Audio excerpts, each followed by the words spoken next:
মহারাজ, গোপাল কেমন প্যাঁচ দিয়ে দিয়ে কথা বলছে? তাই তো দেখছি।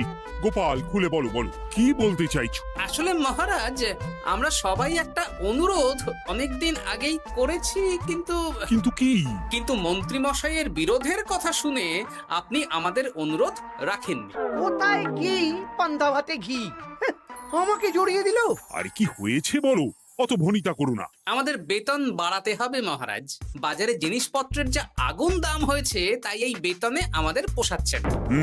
বুঝতে পারছি, কিন্তু সবাইকে এখন বেতন বাড়ালে মহারাজের রাজকোষে টান পড়বে, তাই না মহারাজ? হ্যাঁ, তা তো বটেই। আমার মতন একজন সৎ নিষ্ঠাবান উপদেষ্টাদায়ক মন্ত্রী থাকতে আমি এসব হতে দিতে পারবো না।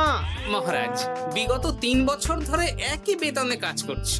নুন আনতে তো পান্তা ফুরিয়ে যাচ্ছে মহারাজ।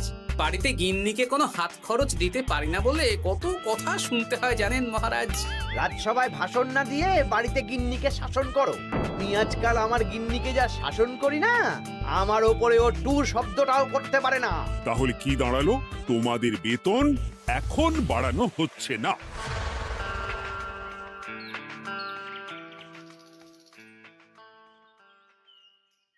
আবার ঘুরে ফিরে আমরা সেই এক জায়গায় পৌঁছে গেলাম। মন্ত্রী মশাই মহারাজকে বললেন, আর মহারাজ আমাদের প্রস্তাব নাকচ করে দিলেন। না, এভাবে হবে না, অন্য রাস্তা ভাবতে হবে, অন্যভাবে চিন্তা করতে হবে। ঠিক বলেছ গোপাল, মন্ত্রী মশাইকে এমন ভাবে নাকে দড়ি দিয়ে ঘোরাতে হবে যাতে উনি নিজেই বেতন বাড়ানোর প্রস্তাবটা মহারাজের সামনে পেশ করেন। হ্যাঁ, সুযোগ তো আসবেই। দেখি কি করা যায়।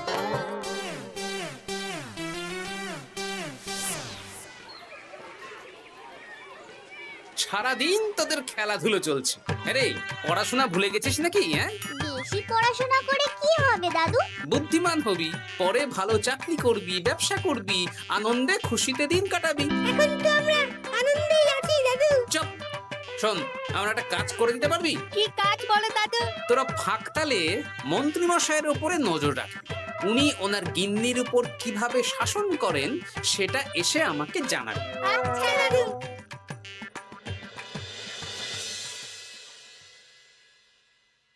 এই শোনো না, কান খোলা আছে? চট করে বলে ফেলো, ঝট করে শুনে ফেলি। একটা তোমার কাছে আবদার করছি, আবদার? রাগ করে না জানো। হ্যাঁ, তা কি আবদার শুনি? আমাকে 5টা মোহর দেবে গো। 5 মোহর? সামান্য 5 মোহরই তো, দাও না গো। একটা জিনিস না আমার পছন্দ হয়েছে, কিনবো। আমার কাছে এখন 5 মোহর নেই, ট্যাগ খালি। একদম বাজে কথা বলবে না তো। আমি মোহর চাইলেই তোমার ট্যাগ খালি হয়ে যায় না। এই বিরক্ত করো না তো। তুমি জানো 5 মোহর রোজগার করার জন্য আমাকে কত খাটতে হয়, কত পরিশ্রম করতে হয়? কি পরিশ্রম করো শুনি? রোদ ঝড় জল পেরিয়ে রাজসভায় চাকরি করতে যাই গিন্নি। সে তো যেতেই হবে।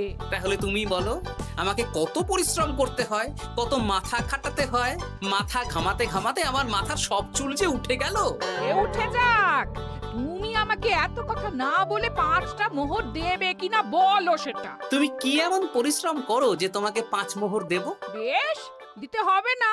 এবার আমার পরিশ্রমের মূল্য আমি বুঝে নেব।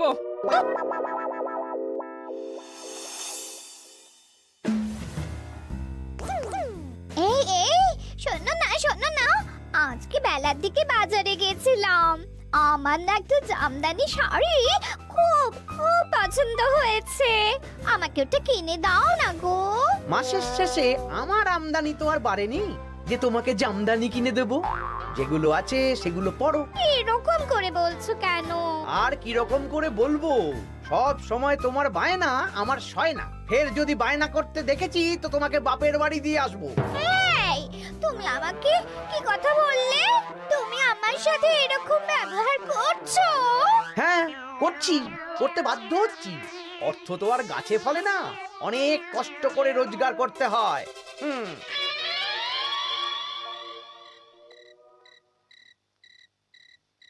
আহ, কি সুন্দর গন্ধ! গন্ধেই প্রাণটা ভরে গেল গিন্নি। আজকে রাতে কষা মাংস আর রুটি, প্রাণ পেট সব ভরবে। হ্যাঁ, খাবার আগে পরিশ্রমের মূল্য দিতে হবে, না হলে আমার বানানো খাবার স্পর্শ করবে না। পরিশ্রমের মূল্য সেটা আবার কি গিন্নি? এই 2 মোহর দিতে হবে। মানে এই যে হাত পুড়িয়ে রান্না করলাম সেটার মূল্য। আগুনের সামনে বসে বসে রুটি মাংস বানাতে বুঝি কষ্ট হয় না? কিছুই তো বুঝতে পারছি না। তুমি নিজেই তো সন্ধেবেলা আমাকে কত কথা বললে। এখন আমি যা যা পরিশ্রম করব, পরিশ্রমের মূল্য তোমার কাছ থেকে কড়াই গন্ডায় বুঝে নেব। বাপরে বাপ, তাহলে এখন এই রুটি মাংস খাওয়ার জন্য 2 মোহর দিতে হবে? হ্যাঁ? নইলে নিজে রান্না করে খাবে। উফ, কি জ্বালা। এই নাও 2 মোহর, এবার খাই। স্বচ্ছন্দে। এই না না না না, মশারির ভেতর ঢোকা যাবে না। আগে 1 মোহর দাও। আমি মশারি টাঙিয়েছি, বিছানা গুছিয়েছি, পরিশ্রমের মূল্য দাও। কি মুশকিল রে বাবা। মুশকিল কোথায়? যা ন্যায্য তাই চেয়েছি। বাড়তি কথা না বলে 1 মোহর দাও, না হলে খাটের নিচে শুয়ে পড়ো। উফ, এই নাও ধরো। খুশি? খুব খুশি, খুব।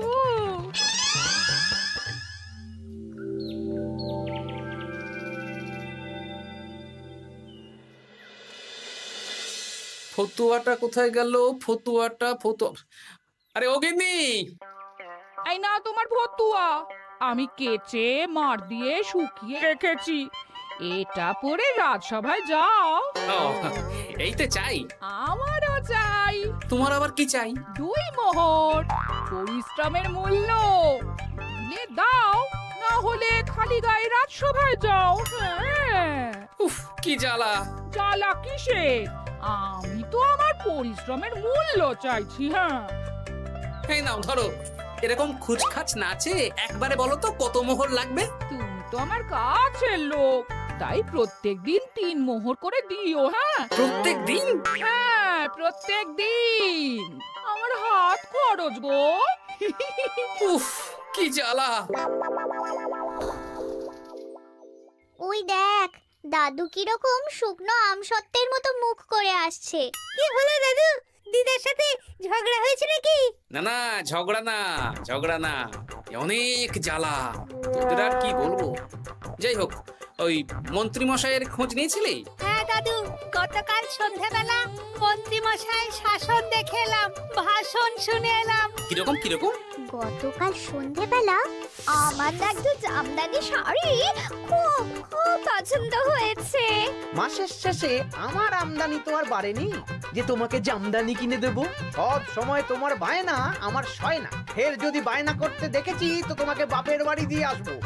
আচ্ছা, এই ব্যাপার। এই তো, এবার আমার জ্বালা মিটবে, চিন্তা কমবে। কিসের জ্বালা? কিসের চিন্তা দাদু? সেসব জেনে কাজ নেই তোদের ভোলার দোকানের মিষ্টি খাইয়ে দেবো। হ্যাঁ, এখন রাজসভায় যাব, তারপর দুপুর বেলা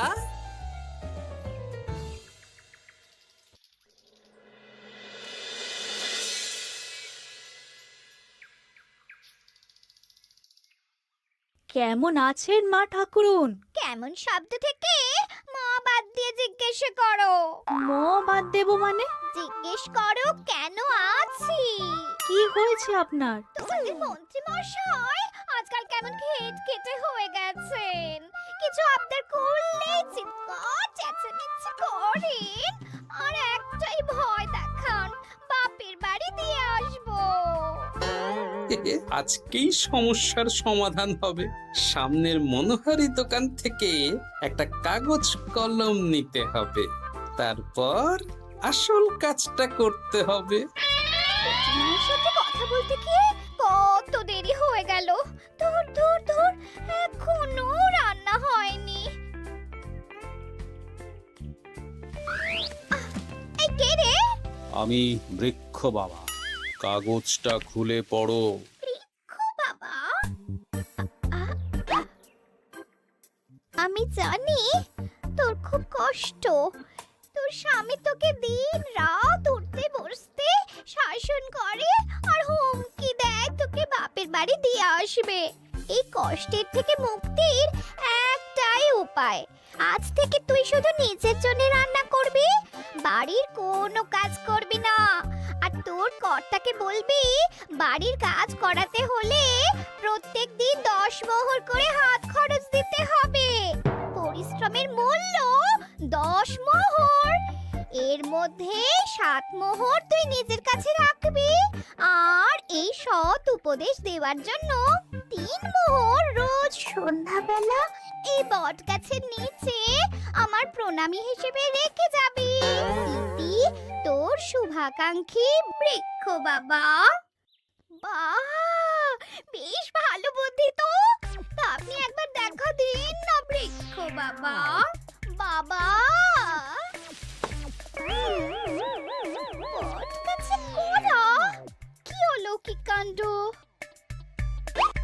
জয় বাবা, জয় বাবা।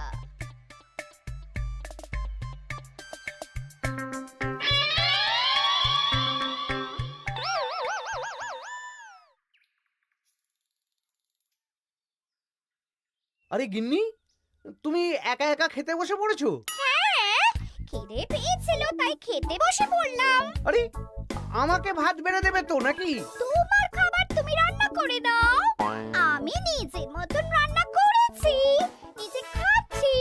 এই ছেড়েছে, আমি রান্না করতে পারি নাকি? রান্না করতে পরিশ্রম লাগে, তাই আগে পরিশ্রমের মূল্য দাও। প্রত্যেক দিন 10 মোহর, তারপর রান্না করব, ঘরের কাজ করব।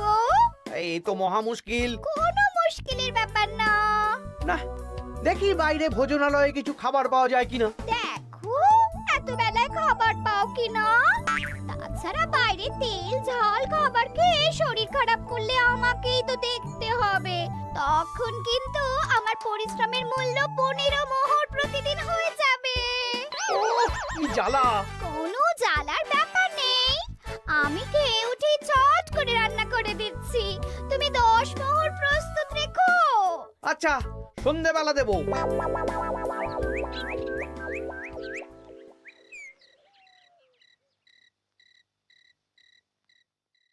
এই নাও সন্ধেবেলার তেলে ভাজা মুড়ি।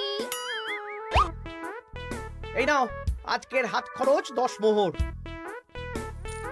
বলছি, প্রত্যেকদিন 10 মোহরটা একটু বেশি হয়ে যাচ্ছে না? তবে যাও, বাইরের খাবার খাও, আমি নিজের মতন নিজের কাজ করব। খাবো, দাবো, ঘুমোবো, সংসারের কোনো কাজ করব না। কি জ্বালা!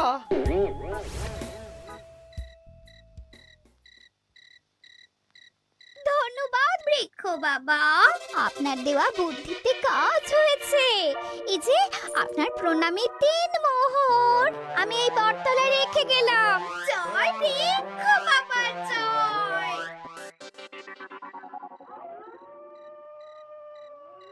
কি মা ঠাকুরুন, ভালো আছেন তো? হ্যাঁ হ্যাঁ গোপাল দাদা, ভালো আছি। তুমি কেমন আছো? আমিও ভালো আছি।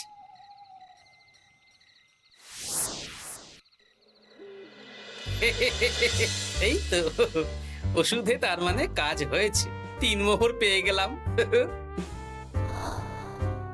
এই নাও গিন্নি, 3 মোহর তোমার আজকের পরিশ্রমের মূল্য। তুমি এত ভালো হয়ে গেলে কবে থেকে গো?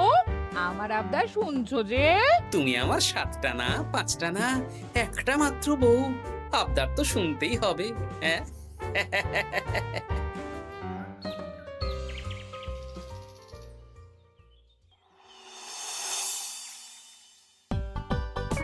এই নাও, তোমার জন্য ফুলকো ফুলকো লুচি আর আলুর তরকারি বানিয়েছি। রাজসভা থেকে ফেরার সময় বাজার থেকে পাকা কাতলা নিয়ে এসো। বাহ, রাজসভা থেকে ফিরে এসে মাছের ঝোল আর ভাত খাবো। আর বলি, আজকের 10 মোহরটাকে এখন দেবে? ওরে বাবা, আজকেও দিতে হবে? সে তো দিতেই হবে। আমি তো কালকেই বললাম প্রত্যেক দিন 10 মোহর করে দিতে হবে। হ্যাঁ, দিচ্ছি দিচ্ছি।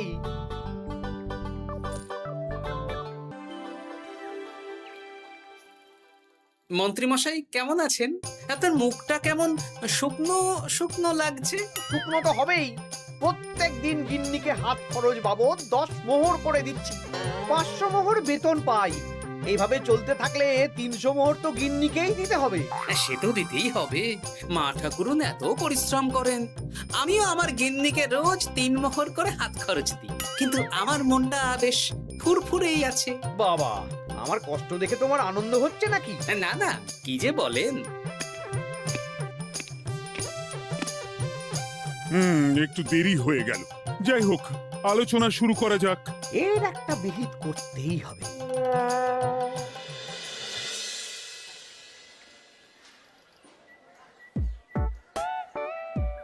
বলি, কাতলা মাছ কত করে দিচ্ছিস রে?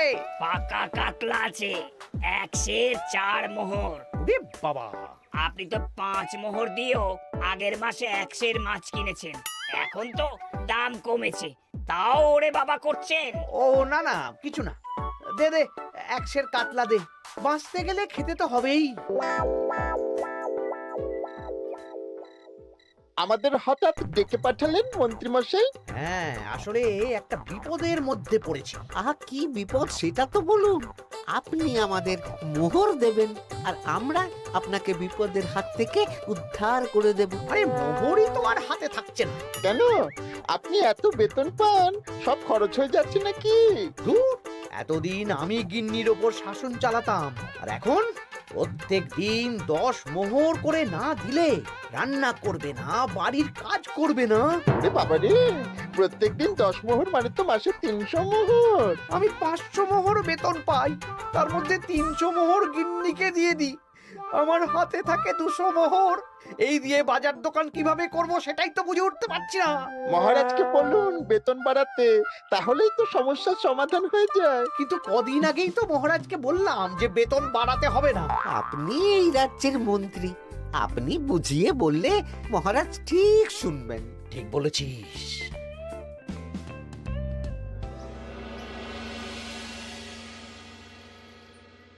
বুঝলে সবাই, আজ আমি মহারাজের কাছে আমাদের সবার বেতন বাড়ানোর প্রসঙ্গ তুলব। কেন? এই তো আপনি কদিন আগে বললেন বেতন বাড়ানো যাবে না। আরে বাবা, বেতন না বাড়ালে এরপর আমাকে পথে বসতে হবে, বুঝতে পারছো না? বেশ, এতদিনে আপনার সুমতি হলো তাহলে।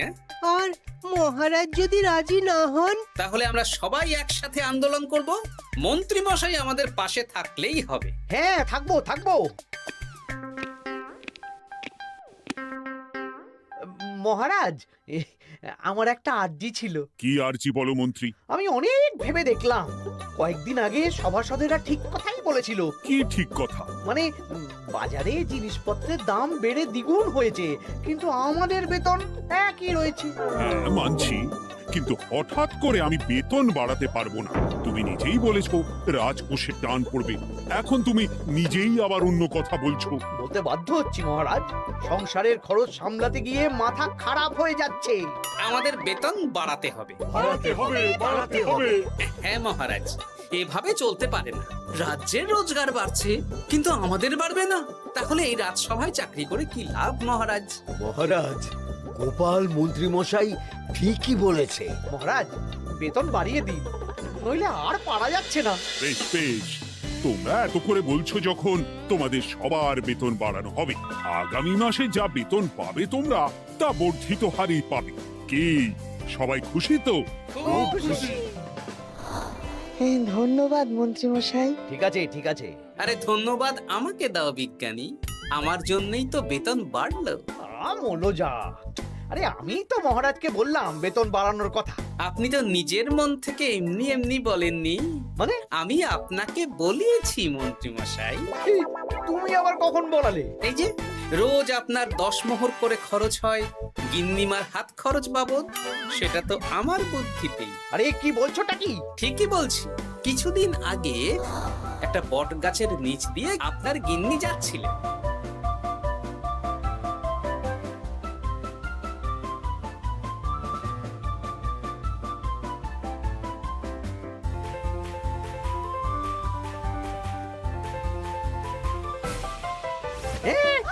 সব তোমার বুদ্ধিতে? হ্যাঁ, শুধু তাই নয়, গিন্নিমা রোজ রাতে বটতলায় 3 মোহর করে বৃক্ষ বাবার জন্য ওরফে আমার জন্য রেখে যান, আর আমি সেটা দিয়েই এতদিন আমার গিন্নিকে হাত খরচ দিচ্ছিলাম। হ্যাঁ নয়, হ্যাঁ, কিন্তু আর লাগবে না। এবার তো বেতন বেড়ে গেল, আর কোনো সমস্যা হবে না। গিন্নিমাকে ব্যাপারটা বুঝিয়ে বলে দেবেন, কেমন? মানে গোপাল আপনার কাছ থেকে সোজা আঙুলে ঘি বের করতে পারেনি, তাই আঙুল বাঁকা করেছে, আর আপনি অমনি ছেঁকা খেয়েছেন। হ্যাঁ? ওরে বাবা রে!